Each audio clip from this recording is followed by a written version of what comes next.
मैं मीडिया के सभी हमारे हर प्रकार के मीडिया के आज साथी उपस्थित हैं, प्रिंट मीडिया, यूट्यूब चैनल, सभी का आपका स्वागत करता हूं।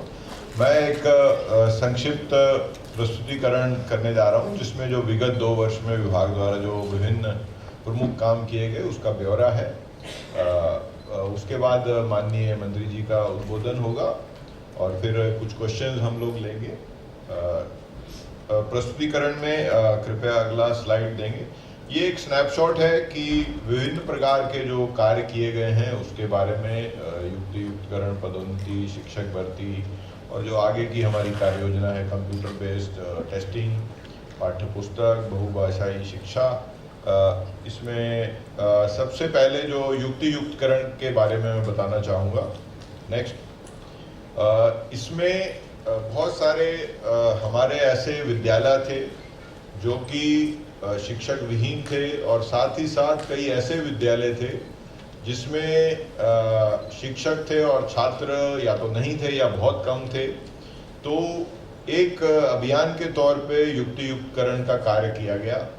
इसमें स्वाभाविक रूप से कई लोग प्रभावित भी हुए, लेकिन जनहित में इस कार्य को पूर्ण किया गया, जिसका लाभ ये हुआ कि लगभग 453 शिक्षक विहीन विद्यालयों में शिक्षकों की पूर्ति हो गई। साथ ही साथ जहां एकल शिक्षकीय थे वहां पे भी शिक्षकों की पूर्ति हो गई और एक ही कैंपस में कई जगह पे 3-3, 4-4 स्कूल चल रहे थे। प्राइमरी भी चल रहा था, मिडिल भी चल रहा, हायर सेकेंडरी, हाई स्कूल भी चल रहा। तो उसमें एक शिक्षक दूसरे स्कूल में जाके पढ़ाता नहीं था, भले ही वो उसके लिए सक्षम हो। तो शासन ने उनका एकीकरण करके वो शिक्षकों का सदुपयोग किया और छात्रों के हित के लिए ये कार्य बहुत अच्छा रहा। इसमें कई बार विषय आता है स्कूल कम हो गए, स्कूल, वो केवल जो स्कूल कोई इसमें कम नहीं हुए, लगभग वो अधोसंरचना, लगभग सारी अधोसंरचना का उपयोग हो रहा है। केवल उनका एकीकरण के माध्यम से अधिकांश स्थलों पे उनका समायोजन किया गया। इससे एक बहुत बड़ा जो वर्षों से जो चीज़ महसूस की जा रही थी कि ये करना चाहिए, वो उसका क्रियान्वयन हो पाया है। नेक्स्ट, इसके बाद में जो चूंकि हमारे लगभग मानव संसाधन युक्त सबसे बड़ा विभाग है राज्य सरकार में, 1,80,000 हमारे शिक्षक हैं। इसके अलावा गैर शिक्षकीय स्टाफ लगभग कह लें तो सब प्रकार के मिला के लगभग 30,000 और इसके अलावा बहुत सारे ऐसे मान से भी लोग भी विभाग से जुड़े हुए हैं या आंशिक रूप से जिनको पेमेंट किया जाता है, चाहे वो अंशकालीन सफाई कर्मचारी हों, मध्याह्न भोजन वाले रसोइया हों, स्व सहायता समूह के सदस्य हों। इस प्रकार से विभाग में बहुत सारे लगभग ऐसे 3-3.5 लाख लगभग लोग जुड़े हुए हैं। तो जो हमारे शिक्षक संवर्ग हैं उनकी पदोन्नति का भी एक विशेष व्यवस्था की गई। बहुत सालों से ये पेंडिंग मुद्दे थे और इसके बाद में जो अक्सर एक विषय आता है कि पदस्थापना, तो वो भी काउंसलिंग के माध्यम से पारदर्शी तरीके से की गई ताकि किसी प्रकार की कोई शिकायत ना आए। इससे भी जो सही जगह पे शिक्षकों को पहुंचाया गया। नेक्स्ट, नई भर्ती में स्पेशल एजुकेटर भर्ती किए गए जो कि चिल्ड्रन विद स्पेशल नीड, जो बहुत सारे ऐसे बच्चे रहते हैं जिनको विशेष आवश्यकताएं रहती हैं, उनके लिए स्पेशल एजुकेटर की भर्ती हुई। और साथ ही साथ इसके अलावा 2104 अन्य शैक्षणिक पदों पे वर्तमान सरकार के द्वारा भर्ती की गई और अभी भी 5000 पदों के लिए चरणबद्ध तरीके से भर्ती की कार्रवाई की जा रही है। और इसके अलावा जो हमारे अन्य शालाएं हैं, चाहे वो स्वामी विवेकानंद हो या विवेकानंद, इनमें आत्मानंद शालाएं, इनमें भी संविदा भर्ती के लिए भी एक नई व्यवस्था की गई है। नेक्स्ट, आपने देखा होगा कि भर्ती को लेके आजकल और शुरू से काफ़ी शासन के द्वारा संवेदनशीलता बरती जाती है कि इसको पारदर्शी तरीके से किया जाए और कोई भी प्रकार की कोई शिकायत ना आए। संविदा भर्तियों के लिए हमने एक अब कंप्यूटर आधारित परीक्षा लेने का व्यवस्था की है। इससे पहले जिला स्तर पे ये चयन प्रक्रिया होती थी, जिसमें कई प्रकार की विषय आते थे। कई जगह तो केवल मेरिट पे सिलेक्शन, यानी कि जो ग्रेजुएशन के मार्क्स के आधार पे चयन हो रहा था, उसको हम टेस्ट के आधार पे करेंगे, ताकि वास्तविक मेरिट के आधार पे, वर्तमान में मेरिट के आधार पे ये भर्ती की जाए। और ये कंप्यूटर बेस्ड टेस्टिंग की हम लोग जल्दी ही शुरुआत करने जा रहे हैं। इसके लिए एजेंसी का भी चयन हमने कर लिया है। इससे बहुत ही जल्दी भर्ती प्रक्रियाएं जो संविदा पदों के लिए की जा सकेंगी। जो हमारी नियमित भर्तियां हैं वो अब कर्मचारी चयन मंडल के माध्यम से होंगी, लेकिन जो संविदा भर्तियां हैं वो ये कंप्यूटर बेस्ड टेस्टिंग एजेंसी के माध्यम से की जाएंगी। Next please. ये उसी की एक प्रक्रिया का एक वर्णन है। इसमें कंप्यूटर बेस्ड टेस्टिंग के लिए एजेंसी का चयन हमने कर लिया है। नेक्स्ट। इसके बाद में एक महत्वपूर्ण सुधार जो इस वर्ष किया गया है कि शैक्षणिक सत्र की शुरुआत कब से होगी, उसको हमने उसका समय बदलाव किया है। पहले जो शाला प्रवेश उत्सव था वो 15-16 जून के आसपास होता था, और 1 अप्रैल से 15 जून के बाद जो क्या व्यवस्था रहेगी उसको लेके बहुत स्पष्टता नहीं थी। उसको लेके शासन ने ये निर्णय लिया है और औपचारिक आदेश भी दिया है कि 1 अप्रैल 2027 से नियमित शैक्षणिक वर्ष शुरू हो जाएगा। ये इसलिए महत्वपूर्ण है क्योंकि जो हमारी अभी क्वार्टरली, हाफ ईयरली यानी कि छमाही परीक्षा और वार्षिक परीक्षा जो होती है, उसके लिए छात्र को ये चाहिए कि वो पूरा सिलेबस उसको पढ़ाया जाए, साथ ही साथ उसका रिवीजन हो और उसके टेस्ट हो। तो अभी अगर 15 जून से शुरू करते हैं तो कई स्कूल उसमें पिछड़ जाते हैं, या छात्र को रिवीजन के लिए पर्याप्त समय नहीं मिलता, जिससे उसकी लर्निंग यानी कि उसकी जो पढ़ाई की गुणवत्ता है वो संभवतः उतनी नहीं आ पाती। आप सभी जानते हैं कि केवल एक बार पढ़ने से पढ़ाई याद नहीं होती है, उसको रिपीट कराना, टेस्ट कराना, ये करना पड़ता है। इसलिए इसकी पूरी समय सारणी 1 अप्रैल से हमने कर दी है। और जो भी हमारी छात्रों के लिए योजनाएं हैं, चाहे वो टेक्स्ट बुक की हो, किताब वितरण या ड्रेस वितरण या साइकिल वितरण या अन्य जो भी योजनाएं हैं, वो भी स्वाभाविक रूप से 1 अप्रैल से लागू होंगी। इससे अतिरिक्त समय मिलेगा और एक डिसिप्लिन, एक अनुशासन हमारे स्कूलों में आएगा कि अभी 15 जून की जगह 1 अप्रैल से ये शैक्षणिक सत्र प्रभावी होगा। इसके बाद में जो नई शिक्षा नीति है, इसमें जो पाठ्य पुस्तकों के बारे में जो व्यवस्थाएं थी उसमें बहुत सुधार किया गया है। नई शिक्षा नीति में एक महत्वपूर्ण प्रावधान ये था कि जो बहुत सारे ऐसे बच्चे हैं जिनकी भाषा, मातृभाषा हिंदी से थोड़ी अलग है, तो हमारे राज्य में लगभग 16 स्थानीय भाषाएं भी हैं और कुछ ऐसी भाषाएं हैं जो बॉर्डर रीजन में दूसरे प्रदेश की भी भाषा बोली जाती है, तो उनके लिए भी स्थान होना चाहिए, उनको मातृभाषा में शिक्षा की सुविधा होनी चाहिए।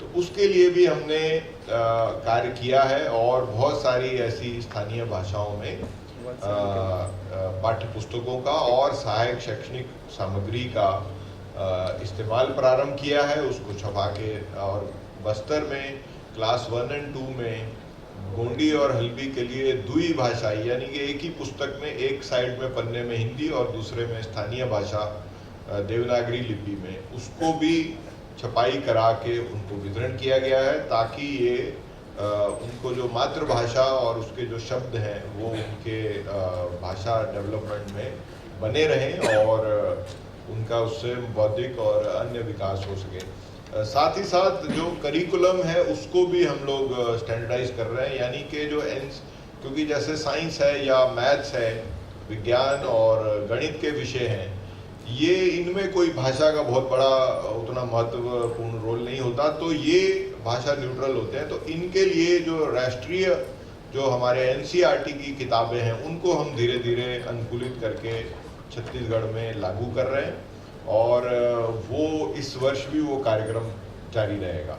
तो और इसके अलावा हमारे स्थानीय पर्व त्योहार जो जैसे समाजशास्त्र या अन्य कई विषय रहते हैं, उसमें स्थानीय सामग्री, स्थानीय परिवेश का वर्णन रहता है, स्थानीय त्योहारों का, स्थानीय हमारे महापुरुषों का, दार्शनिक स्थलों का, यहाँ की खनिज और वन संपदा, ये सब का वर्णन उसमें रहता है। तो वो उसको सहायक सामग्री में हम लोग शामिल कर रहे हैं। इसके अलावा लैंग्वेज की हमने एक पूरी मैपिंग की है कि कहाँ पे कौन सी भाषा बोली जा रही है, ताकि उस हिसाब से हम लोग जो सहायक सामग्रियां हैं बच्चों को उपलब्ध करा पाएँ, शिक्षकों को भी उसमें प्रशिक्षित करें। जैसे कि सरगुजा में सायद्री सरगुजा क्षेत्र में बोली जाती है, गोंडी हल्बी बस्तर क्षेत्र में बोली जाती है, इसके अलावा आदिवासी क्षेत्र में भी बोली जाती है, और छत्तीसगढ़ी भी हमारे मैदानी क्षेत्र में एक आम बोलचाल की भाषा के रूप में, और उसको भी हम लोग आगे कर रहे हैं। नेक्स्ट, एक महत्वपूर्ण बदलाव जो इस साल किया गया कि जो हमारा विद्या समीक्षा केंद्र यहाँ पे समग्र शिक्षा में स्थापित है, उसमें शिक्षकों की ऑनलाइन उपस्थिति का कार्य जो प्रारंभ हो गया था, लेकिन उसको हमने अभी काफ़ी वृहद स्तर पे लागू किया, और आज के दिन लगभग 85% शिक्षक पहले से ही अब उनका बहुत बड़ा सहयोग हमको प्राप्त हुआ, और वो इसमें उपस्थिति दे रहे हैं। जहाँ पे ऑनलाइन उपस्थिति जियो टैग्ड रहती है, यानी कि जिस स्कूल में वो पदस्थ हैं, जब तक वो स्कूल में नहीं जाएंगे वो उपस्थिति नहीं लग पाएगी। ये केवल शिक्षकों के लिए नहीं है, ये सभी शिक्षा विभाग के अधिकारी, कर्मचारी, क्लरिकल स्टाफ, क्लास 4 स्टाफ सभी के लिए है। इससे एक अनुशासन भी आता है, और दूसरा इसको हम आगे भी इसमें कुछ अभी हम लोग बदलाव करने जा रहे हैं, जिससे कि आगे चल के जो जिन स्कूलों में अभी इंटरनेट की कुछ समस्या है, तो वहाँ पे भी ये उपस्थिति डिवाइस में दर्ज की जा सकेगी, और जब भी वो नेटवर्क में आएंगे तो उसका डाटा हमारे पास विद्या समीक्षा केंद्र में आ जाएगा। तो जो ऑफलाइन केंद्र हैं, जैसे बस्तर क्षेत्र में कई बार ऐसा विषय आता है कि जी बहुत सारे स्कूलों में इंटरनेट उपलब्ध नहीं है, तो वो समस्या भी दूर हो जाएगी। हालांकि मैं ये बताना चाहूँगा कि जो हमारे टॉप के ज़िले हैं, उसमें बस्तर के ऐसे बहुत सारे ज़िले हैं नारायणपुर को छोड़ के, जिसमें लगभग 85% 80% शिक्षक ऑलरेडी बस्तर के भी ऑनलाइन उपस्थिति दे रहे हैं, क्योंकि बहुत सारे टावर विगत 2-3 वर्षों में लग गए हैं, जिससे स्कूलों में नेटवर्क उपलब्ध है। इसको आगे बढ़ाया जाएगा। ये हमारे अधिकारी कर्मचारियों के लिए एक भारत सरकार का पोर्टल है, आई गॉट कर्मयोगी पोर्टल। इसमें हमने उनको पंजीयन किया है। इसमें सभी प्रकार के विषय पर ऑनलाइन प्रशिक्षण वो कभी भी प्राप्त कर सकते हैं, और ये जो प्रशिक्षण है, ये प्रशासनिक अकादमियाँ, बहुत सारे रिसर्च सेंटर भारत सरकार के और राज्य सरकारों के उनके माध्यम से ये बनाए गए हैं। चाहे इसमें कोई क्रय प्रक्रिया की जानकारी हो या अन्य प्रकार के संचालन संबंधी जानकारी हो, नियमों की जानकारी हो, तो उनको वो कर सकते हैं। इसके बाद में उनके जो लीव लेनी रहती है, उसके लिए भी EHRMS के लिए, ये अवकाश प्रबंधन के लिए सारा पोर्टल बना हुआ है, और पेपरलेस के माध्यम से ये कार्य किया जा रहा है। नेक्स्ट, इसमें छत्तीसगढ़ भाषा में भी, छत्तीसगढ़ी में भी हम लोग पाठ्यक्रम का निर्माण कर रहे हैं। इसको भी आगे पाठ्यक्रम में शामिल करने की हमारी योजना है। अन्य भाषाओं के लिए बारे में मैंने जानकारी पहले दे दी है।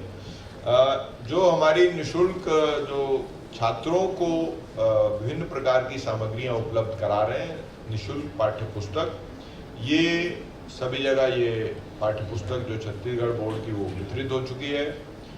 सरस्वती साइकिल योजना भी लगभग ये पूर्णतः ये हमारे पास पहुंच चुकी है और वितरित भी हो चुकी है।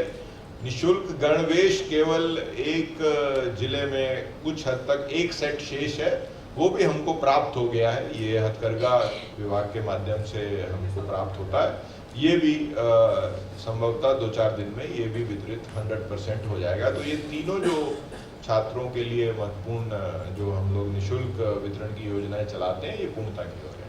नेक्स्ट, परीक्षा परिणाम में इस वर्ष आपको अपने बहुत लोगों ने कवर भी किया होगा कि पिछले वर्ष उससे पिछले वर्ष की तुलना में बेहतर परिणाम आया है। 10वीं और 12वीं का लगभग 2% औसत के तौर पे ये बेहतर हुआ है।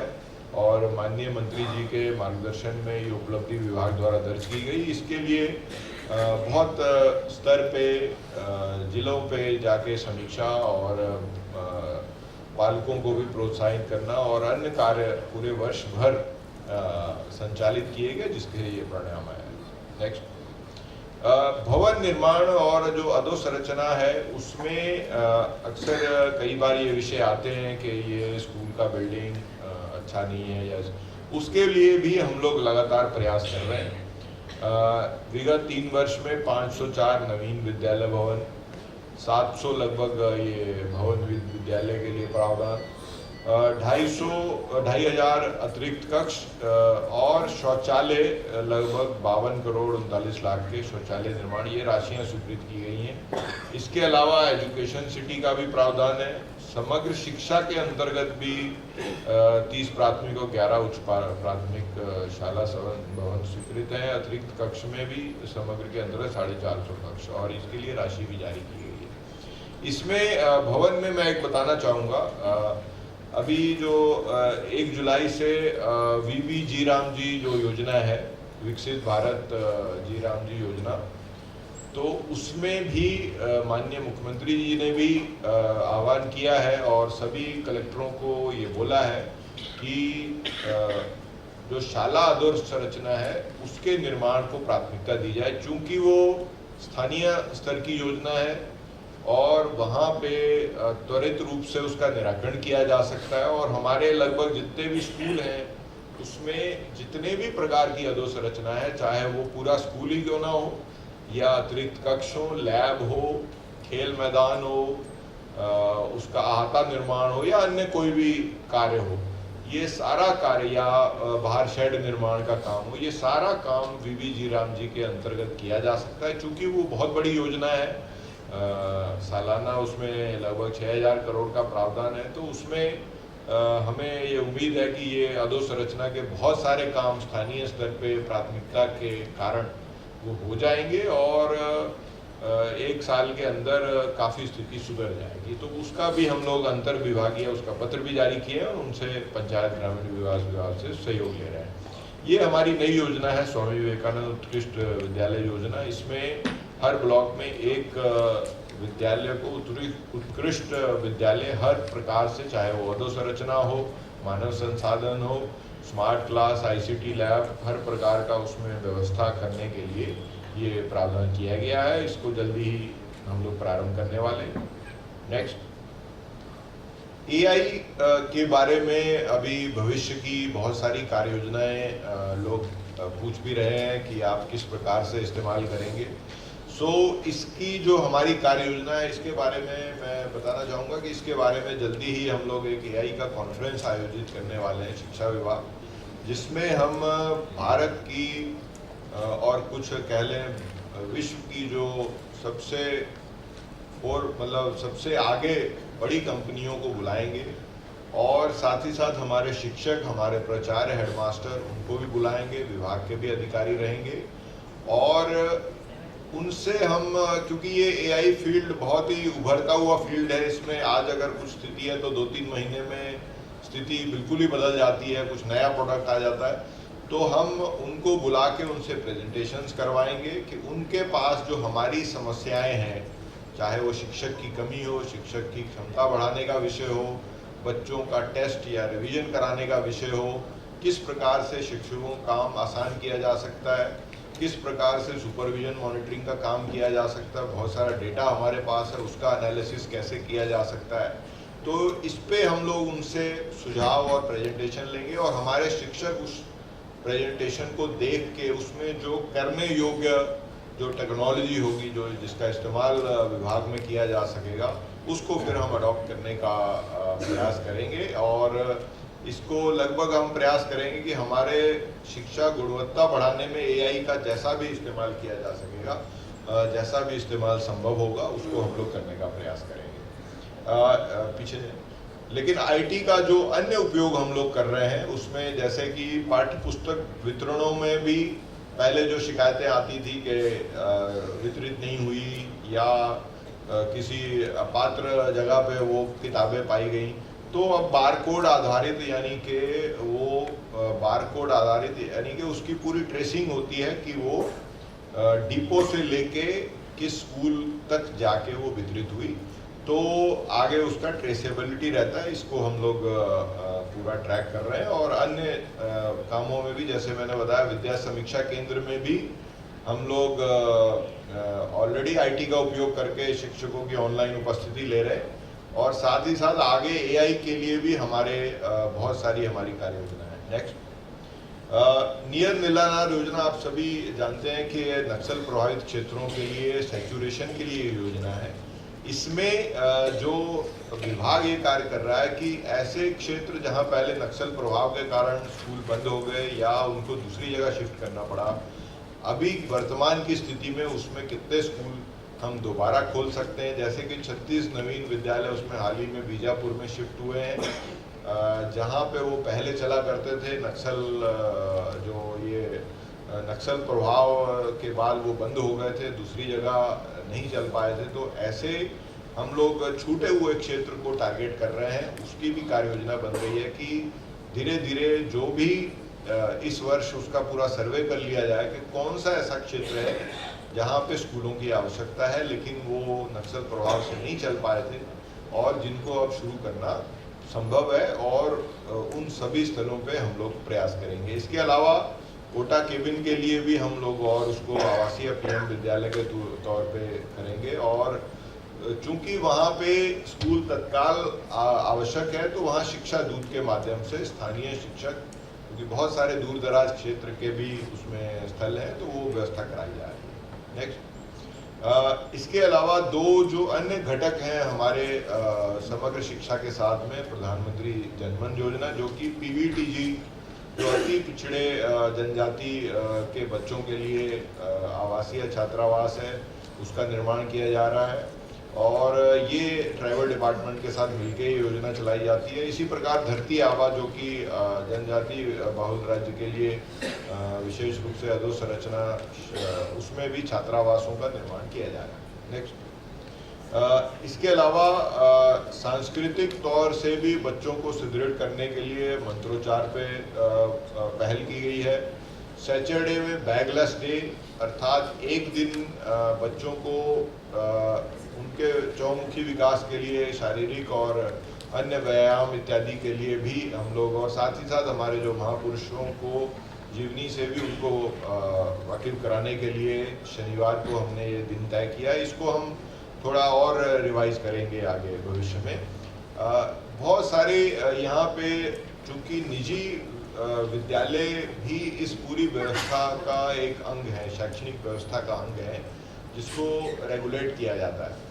उसमें कई प्रकार के ऐसी शर्तें थी जिसकी वजह से निजी विद्यालयों को खोलना अत्यंत या तो कठिन हो गया था या महंगा हो गया था। शहरीकरण के क्षेत्र में, शहरी क्षेत्र में आज के दिन 5 एकड़ भूमि रायपुर में आप स्वयं सोच सकते हैं कि कितनी महंगी रहेगी और दूसरा कहाँ मिलेगी।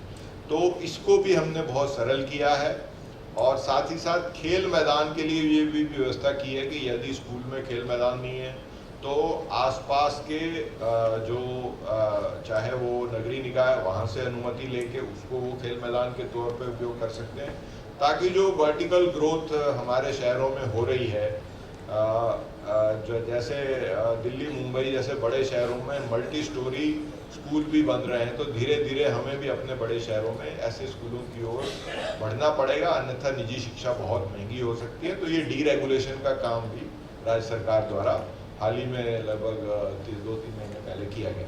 नेक्स्ट, ये इस पे आगे हम लोग विस्तार में चर्चा कर लेंगे। नेक्स्ट, इस पे बात हो गई।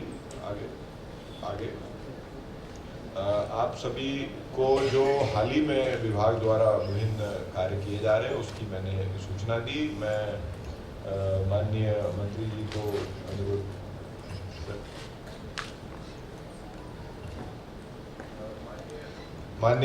को अनुरोध करना चाहूँगा कि वो आज प्रेस कॉन्फ्रेंस में अपना उद्बोधन देने का कोशिश करें। धन्यवाद। सबसे पहले आप सबका स्वागत करता हूँ, अभिनंदन करता हूँ। आज बहुत सौभाग्य से एक साथ पहली बार रूबरू होने का सौभाग्य मिला। लगभग प्रमुख विषय अभी सचिव साहब ने जो हम जो पिछले 2.5 साल में हमारी सरकार ने जो काम किया उस विषय में आपके सामने अवगत हो गए हैं। कुछ जैसे महत्वपूर्ण विषय हैं, आप ज़्यादातर ये शिकायत आती है कि शिक्षक नहीं है, बच्चे शिक्षक विहीन है, तो उसके लिए हम लोगों ने जो युक्तियुक्तिकरण किया, युक्तियुक्तिकरण करने से एक बहुत बड़ी संख्या में जो अनबैलेंस था उसको बैलेंस करने की कोशिश किए हैं, और अभी भी जहाँ जहाँ कहीं कोई शिकायत आएगी उसको दुरुस्त करने का प्रयास करेंगे। जहाँ जानकारी आ रही है उसको अपन चिन्हित कर रहे हैं और उन स्कूलों में फिर से हम प्रभावी ढंग से शिक्षा व्यवस्था हो उसकी तैयारी कर रहे हैं। दूसरा, आप देखेंगे कि हमारी सरकार की बड़ी उपलब्धि ये है कि हम लोगों ने अभी 2 साल में लगभग 10,000 लोगों का पदोन्नत किया, प्रमोशन किया। सब प्रकार के लोग आए उसमें, शिक्षक, सहायक शिक्षक, लेक्चरर, प्रिंसिपल, सभी प्रकार के शिक्षकों को हमने प्रमोशन किया है। अब काउंसलिंग पद्धति से प्रमोशन किया, ये हमारी बड़ी उपलब्धि है। कोई भी प्रमोशन न कहीं कोई आक्षेप लगा, आरोप लगा, न कोई मामला कोर्ट में गया। आप सबको तो विदित होगा कि इसके पहले जब 2018 में प्रमोशन हुए थे तो 5 जेडी उसमें सस्पेंड हो गए थे। लेकिन जो माननीय शहरी सुशासन की जो हम सरकार की बात करते हैं, ये सुशासन का बड़ा उदाहरण है कि 10,000 से ज़्यादा लोग पदोन्नत हुए और कहीं कोई किसी प्रकार का वाद विवाद या कोई कोर्ट का मामला नहीं आया, किसी प्रकार का आरोप आक्षेप नहीं लगा। एक बड़ी उपलब्धि है।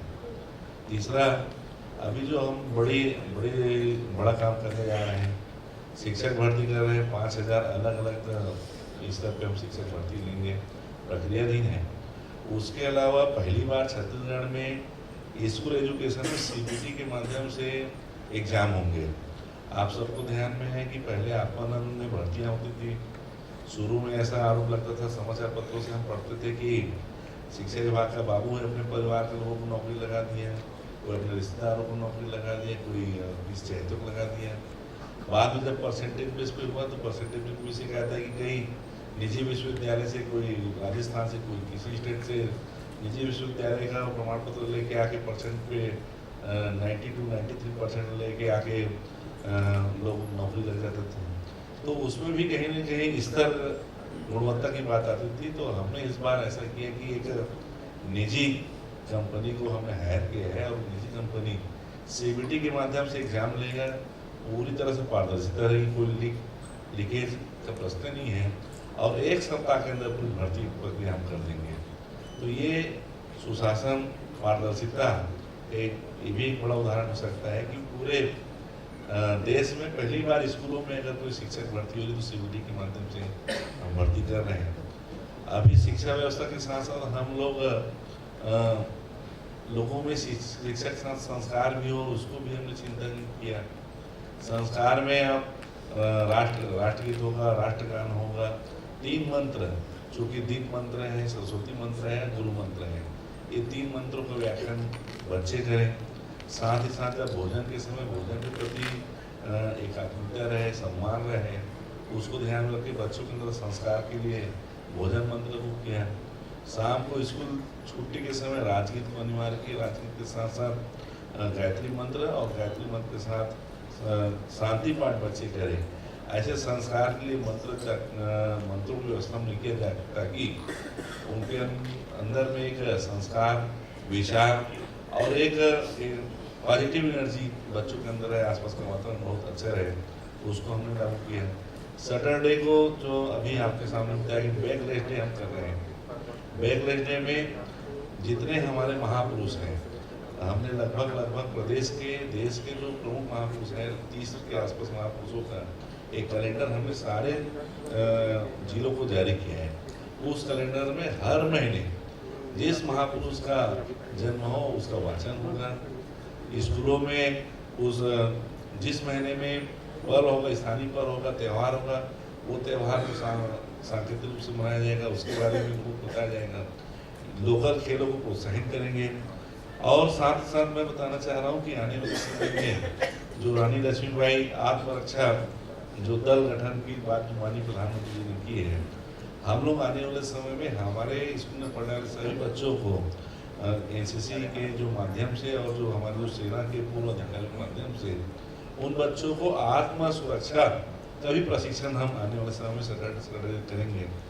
और हायर सेकेंडरी लेवल के स्कूलों में जहाँ पे स्काउट दल है, एनसीसी दल है, उन स्कूलों में अनिवार्य बैंड दल संचालित हो, ताकि बच्चों को संगीत, वादन, ये सारी चीज़ें हैं, उसकी भी हम तैयारी करने वाले हैं। बरसात के बाद हम उसे करेंगे। अभी एक 25 को एक बड़ी बैठक हम रखे हैं, और उस बैठक के बाद जितने हमारे पीटीआई हैं उनका एक विशेष प्रशिक्षण हम प्रशिक्षण प्रोग्राम कर रहे हैं, ताकि पीटीआई योग, खेलकूद, बैंड को, मार्च पास्ट और युद्ध होने से ये कराटे का जो कला है वो अनिवार्य रूप से सीखे, जिससे बच्चों में आत्म सुरक्षा का भाव, यूनिटी पावर बढ़े और लोगों के अंदर का जो भय है वो समाप्त हो। खेल कूद भी साथ साथ हो, ताकि खेल में भी बच्चे आगे आए। ऐसा हम लोग पढ़ाई के साथ साथ उनका विचार परिवर्तन हो, वैचारिक रूप से, शांति के रूप में मंत्रोच्चार के माध्यम से और संगीत के माध्यम से विविध जो आयाम है शिक्षा के अलावा जो भविष्य उनके जीवन में आगे आए, उसको भी हम सब ले रहे हैं। ऐसा बाकी सब विषय माननीय हमारे सचिव साहब ने कहा, अगर आपके मन में कोई विषय हो तो बिल्कुल आप वार्ता कर सकते हैं। एक करके पूछो, एक करके। एक मिनट मेरा आग्रह है कि क्रमशः एक एक करके आप सवाल कीजिएगा और अपने नाम और साथ में संस्थान का नाम भी बताते चलिए।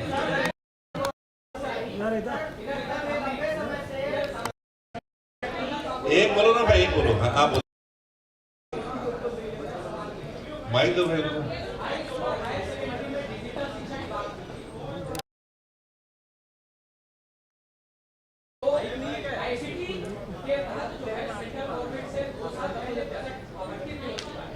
लेकिन अभी तक जो है उसमें स्कूलों में ना तो डिजिटल शिक्षण चालू हुई और ना ही अभी आईसीटी सिस्टम चालू हुआ।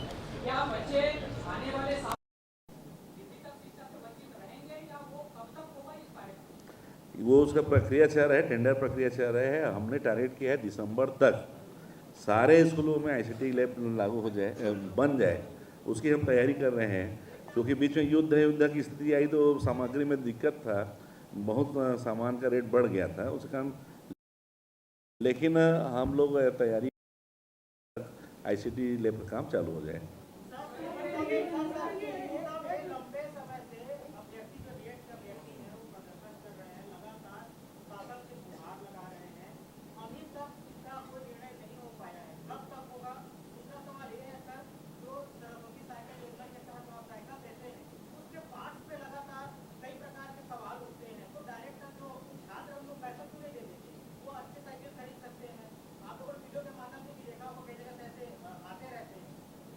देखिए, सरस्वती साइकिल योजना की बात कर रहे हैं तो जो भारत सरकार का जो मापदंड है, BS6 साइकिल, हीरो का साइकिल हम ले रहे हैं।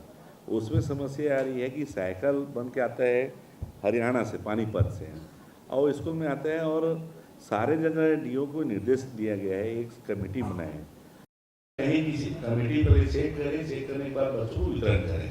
कहीं भी किसी को भी अगर दिक्कत है, अगर लगता है कि वो गुणवत्तापूर्ण नहीं है, तो वो वापस करने का अधिकार भी हमें दिया, उस साइकिल को वापस कर सकते हैं।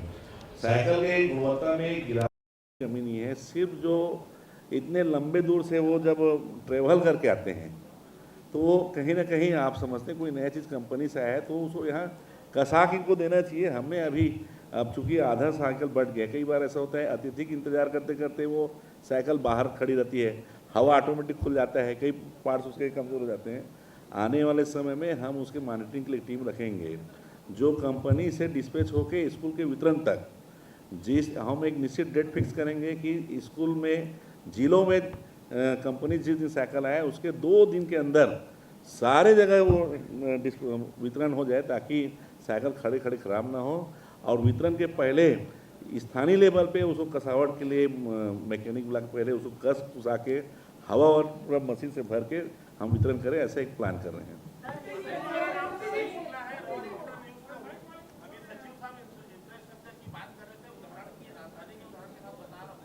पुरानी बस्ती में सरस्वती स्कूल है, हर 15 दिन में वहाँ 10 से 12 लंबा चौड़ा स्लैब गिर रहा है।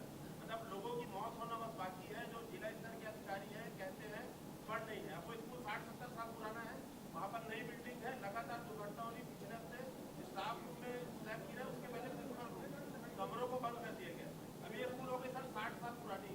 अब 2019 में जो दलदल सिटी में स्कूल बना है लगभग 80 लाख की लागत से, उसका पूरा फ्लोर जो है वो एक फुट धस गया भ्रष्टाचार के कारण। उसके बाद सरकार ने फिर 35 लाख रुपए दिए हैं, वो फिर करप्शन के कारण उससे दोबारा बनाना पड़ रहा है। उसी परिसर में 2023 में 3 कमरे बने सर, जितनी दीवारें हैं वो पूरी प्लिंथ छोड़ चुकी है। जिस दिन पानी गिरेगा पूरा कोलैप्स कर जाएगा, बच्चों के ऊपर मौत हो जाएगी। पीडब्ल्यूडी भ्रष्टाचार करता है, शिक्षा विभाग पैसा देता है, लेकिन शिक्षा विभाग से कोई लेटर नहीं जाता तो भ्रष्टाचारियों पर कोई कार्रवाई नहीं होती। मोबाइल स्कूल में हर दिन सर बारिश में 1 फुट पानी भर रहा है। एक सर और था मामला की बेमेतरा और आधे जिलों की स्कूलों में स्कूल बिल्डिंग बन गई है, लड़कियों के स्कूल में बाथरूम नहीं है, पड़ोसी के घर में बाथरूम जाती है और पीरियड्स के समय तो और ज्यादा दुखद स्थिति होती है। आत्मानंद के बच्चे बेंच में पढ़ रहे हैं, प्राइमरी स्कूल और बाकी बच्चे टाट पट्टी में पढ़ रहे हैं। अगर पढ़ नहीं है तो क्या हम किसी प्राइवेट संस्था को ग्रांटिंग के लिए देकर उनसे क्या बेंचेस और उनका स्पॉन्सर नहीं कर सकते? देखिए, आप जो विषय बोल रहे हैं अलग अलग सब क्वेश्चन है, सबका मैं इसमें लेके बोल रहा हूँ। एक साथ आपने ही जवाब दिया कि कई स्कूल ऐसे हैं, और ये सिर्फ आपके स्कूल नहीं, प्रदेश में कई ऐसे स्कूल हैं जो 100 साल पुराने हैं, और बहुत से ऐसे स्कूल हैं जो 2020 के बाद बने हैं। कुछ स्कूल ऐसे अभी बन ही रहे हैं। हमारा काम, हम हर साल किसी न किसी एजेंसी को हम पैसा देते हैं। जहाँ से मांग आती है वहाँ के जिला प्रशासन के द्वारा, वहाँ के जनप्रतिनिधियों द्वारा, तो स्कूल शिक्षा विभाग अपने मत से जो पैसा जारी कर सकते हैं हम करते हैं। उसके अलावा जो पुराने बिल्डिंग है जहाँ कोई समस्या है उसके लिए बच्चों के दर संख्या के अनुपात पे हर साल सारे स्कूलों को, सारे सरकारी स्कूल को, चाहे आत्मानंद हो चाहे कोई भी स्कूल हो, उसको एक मेंटेनेंस का एक निश्चित फीस हम देते हैं। इसके अलावा जो आत्मानंद स्कूल हैं, जो आपने कहा आत्मानंद स्कूल को पिछली सरकार 3 लाख रुपए देती थी, हम उसको मेंटेनेंस के लिए हर साल, हमारी गवर्नमेंट आने के बाद हमने 5 लाख किया। अब हम एक बैठक कर रहे हैं, एक कमेटी बना रहे हैं जो मॉनिटरिंग करें। अगर हम इतना पैसा दे रहे हैं, पैसा देने के बाद अगर शिकायत आ रहे हैं तो उसका एक हम प्रदेश स्तरीय टास्क टीम बना रहे हैं, और वो टास्क टीम जहाँ शिकायत आएगी जो संबंधित उसमें जिम्मेदार रहेंगे उसके खिलाफ हम पत्राचार करेंगे, संबंधित विभाग को हम लिखेंगे कार्रवाई करने के लिए। और हम अपने प्रिंसिपलों को भी निर्देश देने वाले हैं कि जब स्कूल के लिए हम हर वर्ष पैसा हम जारी करते हैं हर इस स्टूडेंट के पीछे, तो छोटे छोटे चीज़ हम मकान बनाते हैं अपने घर का, एक मकान में 3 पीढ़ियाँ रहती हैं, लेकिन जब वही स्कूल आप देखेंगे ज़्यादातर स्कूल सन 2000 के बाद जब छत्तीसगढ़ बना तब बिल्डिंग बना है, फिर ये शिकायत क्यों आ रही है? तो उसके लिए एक मॉनिटरिंग टीम बना रहे हैं, संबंधित के खिलाफ हम जरूर एक्शन के लिए हम बोलेंगे। एक एक पूछो ना भैया, एक एक पूछो ना। हाँ आप पूछिए।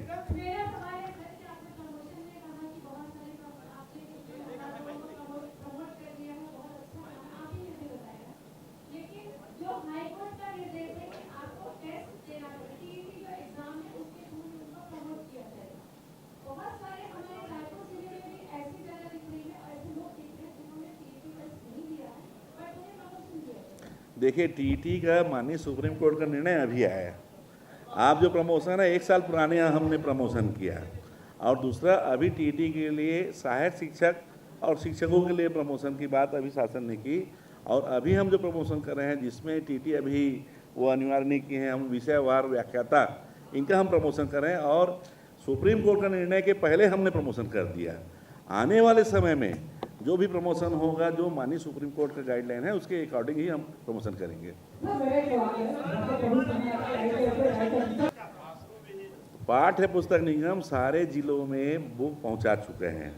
यदि कोई जगह शिकायत है तो बिल्कुल आप बताएंगे, व्यक्तिगत बताएंगे, हम उसको परीक्षण कराएंगे। और रहा सवाल, इस बार हमने अभी बताया सचिव साहब ने कि पर्याप्त मात्रा में शौचालय बना रहे हैं। आपने सैनिटरी नैपकिन की बात की, अभी समग्र से हम लोग लगभग सारे हाई स्कूल बच्चियों के लिए जितने भी हमारी बालिकाएं स्कूल हैं, 6वीं से 12वीं तक की जितनी बच्चियां हैं उनके लिए सारे स्कूलों में जो हमारे बालिकाओं वाले स्कूल हैं सब जगह सैनिटरी नैपकिन की व्यवस्था हम कर रहे हैं। इस साल कंप्लीट हो जाएगा, पहले भी दिया हुआ है, हम उसको मॉनिटरिंग करेंगे। जहाँ पहले दिया है बहुत से CSR मद से दिया गया है। अभी जो बैठकों में हम निर्देश देंगे कि जहाँ पहले से है वो सुचारू रूप से रहे, उसमें सामग्री पर्याप्त रहे, उसके लिए हम चिंता करेंगे। इस बार सरकार ने पिछले 10 साल में पहली बार फीस निर्धारण किया है, और ये फीस निर्धारण हम नहीं करते, ये फीस निर्धारण हमारा बोर्ड करता है। उनकी एक सेल्फ टीम रहती है, वो उसमें अध्ययन करती है, अध्ययन करने के बाद जो उनकी बोर्ड तय करती है उसके अकॉर्डिंग ही वो फीस बढ़ता है। त्यागी बच्चों का हम सर्वे करा रहे हैं और इस बार जो व्यावसायिक शिक्षा पाठ्यक्रम आए हैं वो इसीलिए आया है कि सभी लोगों का जो बच्चे स्कूल छोड़ चुके हैं वापस वो स्कूल में आए। ऐसा करता हूँ। बहुत बहुत धन्यवाद।